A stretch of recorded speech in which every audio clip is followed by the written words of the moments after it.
Hi everyone, कैसे हो आप सभी लोग। आई होप आप लोग अच्छे होंगे। मैं हूं राहुल जायसवाल एंड स्वागत करता हूं आप सभी का एक बार फिर हमारे यूट्यूब चैनल Jrtutorials में। फ्रेंड्स, आज एक बहुत इंपॉर्टेंट अपडेट लेकर आ गया हूं आपके सामने, बिकॉज ये जो अपडेट है काफी ज्यादा इंपॉर्टेंट है as per your educational point of view. And आपको पता ही है कि हम जो भी इंपॉर्टेंट एजुकेशनल अपडेट जैसे ही आते हैं वैसे आप लोग के लिए अपलोड करते हैं। तो कल ही ये अपडेट आ गया था, मैं कल ही आप लोग के लिए वीडियो बनाने वाला था, लेकिन कल मैंने ऑफिशियली हॉलीडे डिक्लेयर किया था तो काफी सारे स्टूडेंट्स कनेक्टेड नहीं थे हमारे से।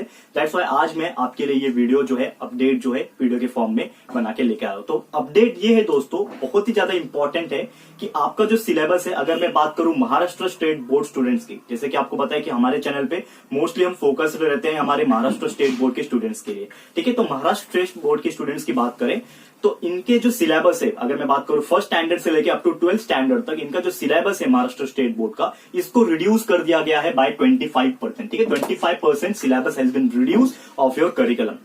एंड जैसा कि आपको पता है कि हमारे एजुकेशनल मिनिस्टर जो है, स्कूल्स की बात करें तो वर्षा गायकवाड़ मैम जी ने ये खुद आके अनाउंस किया है यहाँ पे। एंड कल के दिन यहाँ पे अनाउंसमेंट हुआ था कि आपका जो सिलेबस रहेगा फर्स्ट स्टैंडर्ड से लेकर 12th स्टैंडर्ड तक, महाराष्ट्र स्टेट बोर्ड स्टूडेंट्स की बात कर रहे हैं, तो इसका जो सिलेबस रहेगा उसको 25% रिड्यूस कर दिया जाएगा। अब सवाल ये उठता है कि 25% जो सिलेबस रिड्यूस हो गया है, इसका हमारे एजुकेशन पे कुछ फर्क पड़ने वाला है क्या? सबसे इंपॉर्टेंट सवाल यही है। ये मैं सवाल आप लोग से भी पूछूंगा, आप लोग जरूर से इसका जवाब जो है कमेंट करके बताइएगा। मैं अपना राय भी आपको देने वाला हूं। हो सकता है कुछ लोगों को मेरा राय जो है वो पसंद आए, हो सकता है कुछ लोगों को मेरा राय जो है पसंद बिल्कुल नहीं आए।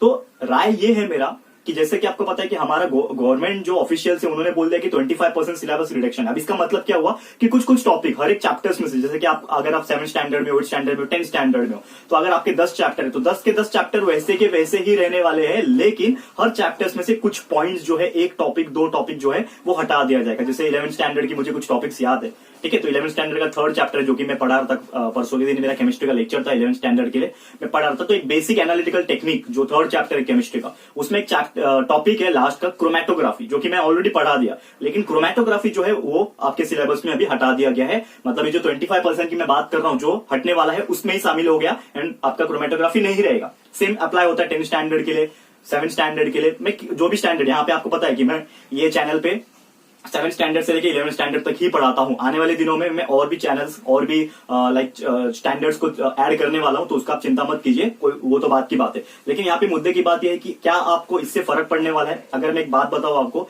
कि आप लोग ने सिर्फ अगर जो मैंने पढ़ा है क्रोमैटोग्राफी, ठीक है, लेट्स सपोज कि 11th स्टैंडर्ड के लिए मैंने क्रोमैटोग्राफी पढ़ा है, तो अगर आप ये स्किप कर दोगे तो आपको क्रोमैटोग्राफी का मीनिंग पता चलेगा क्या? तो दोस्तों कहने का मतलब ये है मेरा कि इससे कोई फर्क नहीं पड़ता कि आप लोग का सिलेबस 25% रिड्यूस हुआ है। 25% रिड्यूस हुआ है सिर्फ आप लोग के लिए, ठीक है। गवर्नमेंट जो आपको पढ़ाएगी, जब हमारा स्कूल्स कॉलेज जब शुरू हो जाएंगे तब उनके लिए 25% रिड्यूस किया गया, क्योंकि ये जो टाइम पीरियड लैग हो गया, क्योंकि अभी जून से हमारा चालू हो जाना चाहिए था, लेकिन अभी जुलाई एंडिंग आ गया, अभी तक चालू नहीं हुआ है। तो ये 2 महीने का जो टाइम पीरियड उसको कवर करने के लिए आपका 25% सिलेबस को रिड्यूस कर दिया गया, नहीं तो नहीं होता ये। तो इसका मतलब ये नहीं है कि आपको भी 25% रिड्यूस करना है। आप घर पे हो, ऑनलाइन स्टडी आपकी चालू रहनी चाहिए, जैसा कि हम आपके लिए रेगुलर लेक्चर्स लेकर आते हैं अप टू 7th स्टैंडर्ड से लेकर अप टू 11th स्टैंडर्ड तक। यहाँ पे रेगुलर लेक्चर्स हर एक सब्जेक्ट्स के लिए यहाँ पे कोशिश करते हैं, एक्सेप्ट लैंग्वेज को छोड़ के। तो लैंग्वेज आप घर पे भी पढ़ सकते हो, इजी होता है, कोई प्रॉब्लम नहीं होता है। ग्रामर्स के वीडियो जल्द से जल्द हमारे चैनल पे आने वाले हैं, तो आपको यही करना है कि कोई भी टॉपिक को स्किप नहीं करना है, ठीक है। आपको बस इतना याद रखना है कि आप लोग के लिए वो टॉपिक इंपॉर्टेंट है, क्योंकि अगर आप बेसिक चीज, जैसे 7th में एक टॉपिक ले लो रैशनल नंबर, अगर वो टॉपिक को हटा दिया गया हमारे 25% सिलेबस में इंक्लूड था, अगर उसको हटा दिया होता तो आप नहीं पढ़ोगे उसको। एंड हो सकता है वो 8th में, आप 9th में जब जाओगे तो आपको पता ही नहीं, क्योंकि आपने पढ़ा ही नहीं है ना रैशनल नंबर क्या होता है, क्योंकि आपने रिड्यूस कर दिया उस सिलेबस को, तो आपने पढ़ा ही नहीं अगर रैशनल नंबर क्या होता है, तो आपको 9th में कैसे पता चलेगा कि रैशनल नंबर क्या होता है। इसके लिए मैं बोल रहा हूं कि आपको 100% ही पढ़ना है। भले ही स्कूल वाले, कॉलेज वाले आपको रिड्यूस करके पढ़ाएंगे, कोई प्रॉब्लम नहीं है, लेकिन आपको अपना 100% सिलेबस कंप्लीट करना है बाय एनी मीडियम। आप ऑनलाइन पढ़ो, आप खुद से पढ़ो, कुछ भी करके पढ़ो, बट ये जो मेरा मैसेज है, मैं चाहता हूं कि आप लोग हर एक इंडिविजुअल स्टूडेंट तक पहुंचाओ, क्योंकि बहुत लोग खुश हो रहे हैं यहाँ पे कि 25% रिड्यूस है। खुश होने की बात है, ऑब्वियसली गुड न्यूज है हमारे लिए कि जो स्कूल कॉलेजेस है, इवन क्लासेस जो है उनको कम पढ़ाना पड़ेगा यहाँ पे। बट मैं चाहता हूं कि आप लोग फुल सिलेबस पढ़ो, ताकि आप हर एक चीज, हर एक कंसेप्ट जो है आपको पता रहना चाहिए। नहीं तो आपको आने वाले स्टैंडर्ड्स में जब आप आगे जाओगे तो आपको प्रॉब्लम आएगा। कुछ ऐसी चीज जो आप स्किप करके जाओगे यहाँ से, हो सकता है वही चीज आगे आपको मिलेगा, लेकिन आपको वो चीज समझेगा नहीं, क्योंकि आपने वो सब चीज पढ़ाया नहीं होगा दोस्तों। तो मैं चाहता हूं कि आप लोग पढ़ो। अब मुद्दे की बात पे आते हैं। जैसा मैंने बोला कि 25% सिलेबस आपको रिड्यूस कर दिया गया है, तो स्टैंडर्ड 1st से लेकर 12th तक इसको रिड्यूस कर दिया गया है। और ये जो है सिर्फ महाराष्ट्र स्टेट बोर्ड के स्टूडेंट्स के लिए, ठीक है। जैसा कि आपको नजर आ रहा है कि सिर्फ और सिर्फ महाराष्ट्र स्टेट बोर्ड की तरह, जैसे कि इसके पहले सीबीएसई बोर्ड ने भी अनाउंस किया था, अनुमान ये लगाया जा रहा था कि महाराष्ट्र स्टेट बोर्ड जो है 30% रिड्यूस करेगा, लेकिन ऐसा कुछ नहीं हुआ, 25% को ही रिड्यूस किया गया। एंड बात करें कि आप कैसे पता लगा सकते हो कि आपका सिलेबस में से कौन कौन सा टॉपिक्स को हटा दिया गया है एंड रिड्यूस कर दिया गया है, तो उसके लिए यहाँ पे मैं एक वेबसाइट आपके लिए बता रहा हूं। तो एक वेबसाइट है, आप लोग को जाना है गूगल पे जाके सिर्फ MSCERT, ठीक है। ये ऑफिशियल वेबसाइट है वी कैन से, जिसमें आपको पता चलेगा, उसमें अपलोड किया जाएगा ऑफिशियल्स द्वारा, ठीक है। अपलोड हो गया होगा, मे बी मैंने चेक नहीं किया, लेकिन आप लोग जरूर से चेक कर लेना दोस्तों। MSCERT, हम लोग तो आपको पूरा सिलेबस पढ़ाने वाले, तो इसके लिए मुझे तो कोई फर्क नहीं पड़ने वाला कि ये 25% रिड्यूस हो रहा है, क्योंकि मैं आपको फर्स्ट चैप्टर से लेके आगे आगे पढ़ाते जा रहा हूं। हर एक का हमारा बहुत सारा चैप्टर कवर हो गया है, ठीक है।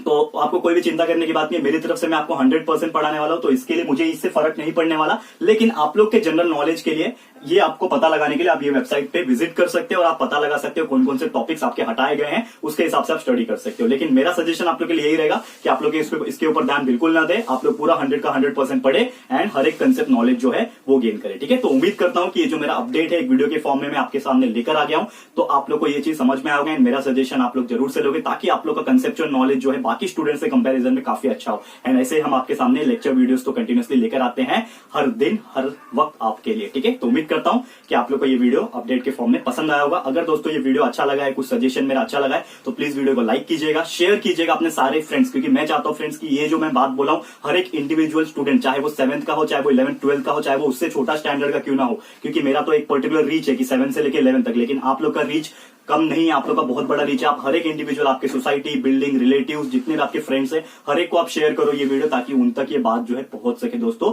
एंड एक और चीज कि अभी तक आपने इस चैनल को सब्सक्राइब नहीं किया है, तो प्लीज हमारे चैनल को सब्सक्राइब भी कर देना, ठीक है फ्रेंड्स। तो मिलते हैं हमारे अगले वीडियो में। ये वीडियो देखने के लिए thank you and good bye.